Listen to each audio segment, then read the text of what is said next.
As we continue to try to work out these technical issues, we will now check in with Lily Sakaniwa and her story from Burlington.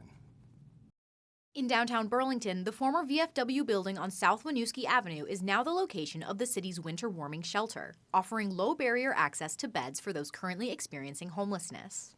Estimates from November indicate that there were just over 250 people who were sleeping unsheltered within Chittenden County. Sarah Russell is the city's special assistant to end homelessness. She says that so far, shelter operations have been running smoothly, but the number of people in need of these services continue to grow. Since the initial closure of the motel program on June 1st earlier this year, we've seen a pretty significant increase in unsheltered homelessness. All of our homeless shelters across the city have been at full capacity for quite some time now. Russell explains that the warming shelter houses 30 beds, 10 designated for walk-in guests, and 20 are program or permanent beds for returning guests. The first night, we opened our doors to the first 30 folks who arrived. On the second night, we provided program beds or permanent beds to the first returning 20 guests. These guests will continue to have their accommodations given they follow the shelter's guidelines and policies. Since the shelter is low barrier, there are no requirements for personal identification nor relating to sobriety. But Russell stresses the importance of safety for both guests and staff. Safety is a primary goal of the shelter to ensure that all shelter guests feel safe and that staff are safe in the provision of shelter. So we maintain a zero tolerance policy around safety concerns. And while it's 30 less people on the streets, Russell echoes the need for more services like these throughout the Green Mountain State. One of the hardest things to do as a shelter provider is to know that you're meeting the need for a small number of folks, and having to turn people away is a really challenging thing, especially in the winter months. The winter warming shelter will continue to serve guests until its planned closure this upcoming March 15th. Reporting in Burlington, Lily Sakaniwa, ABC22 News. On this day after Christmas, tensions are increasing between the U.S. and Iran after U.S.-led airstrikes targeted Iranian-backed militants. Basil John reports from Washington. President Joe Biden is back at the White House this evening after he spent part of his Christmas at Camp David acting as commander-in-chief. The president ordered the United States military to strike back against Iranian-supported militants in Iraq. The airstrikes were retaliation for a Christmas Day drone attack on a U.S. airbase in northern Iraq. 3 U.S. service members were hurt, 1 critically. National Security Council spokesperson Adrian Watson said in a statement, the president directed strikes against 3 locations, focused specifically on unmanned aerial drone activities. And U.S. Defense Secretary Lloyd Austin said the U.S. will not hesitate to take necessary action to defend the United States, our troops, and our interests. Iraqi officials say the U.S. attacks killed 1 militant and injured 18 others. This comes at a time when the U.S. is trying to prevent the Israel-Hamas war from spreading beyond Gaza.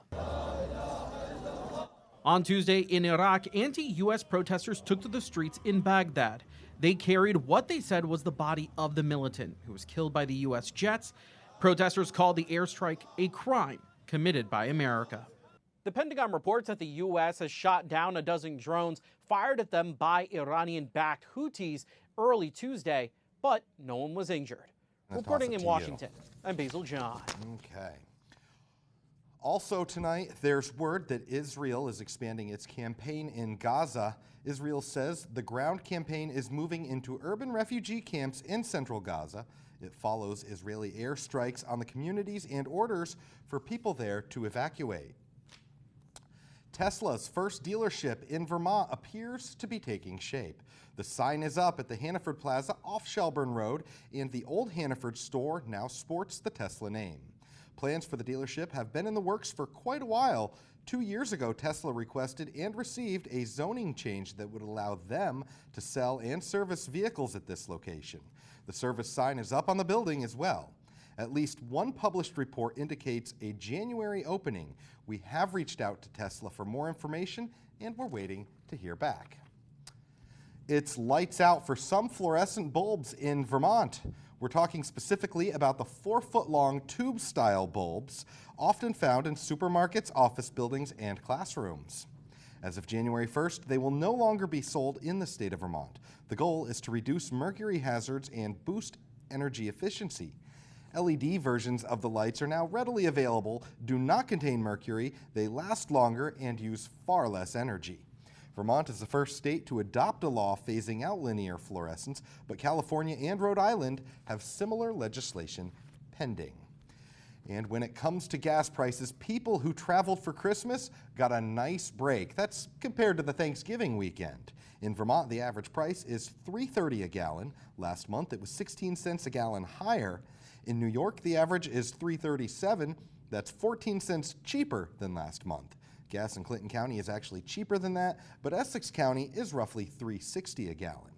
In New Hampshire, the average is $3.10. That's 16 cents cheaper than last month. Prices overall are running about 5 to 10 cents cheaper than this time last year. There was no Christmas night winner of a large Powerball jackpot.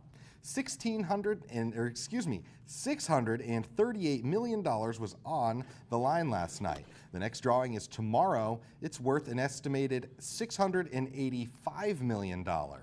It's the fourth time this year that the Powerball has been worth more than $500 million. There was one slightly smaller winner in New Hampshire, a $1 million ticket sold at a convenience store in Nashua. And now let's check in with the weather. Yeah, well, visibility across the state is quite poor. You can see 1 mile up in St. Johnsbury, mile in Montpelier, a little bit better here in Burlington, but overall, visibility isn't great. You want to make sure you take it safe on those roads. Back to you, Matt. And federal prosecutors want to prevent any delays in the trial of New Jersey Senator Bob Menendez. Menendez is facing bribery charges and is scheduled to go on trial this spring. His attorneys want a delay until July, saying they need more time to review documents. Today, prosecutors called the judge to reject that request. Menendez and his wife are accused of accepting bribes in exchange for the senator's help and influence over foreign affairs. All defendants have pleaded not guilty.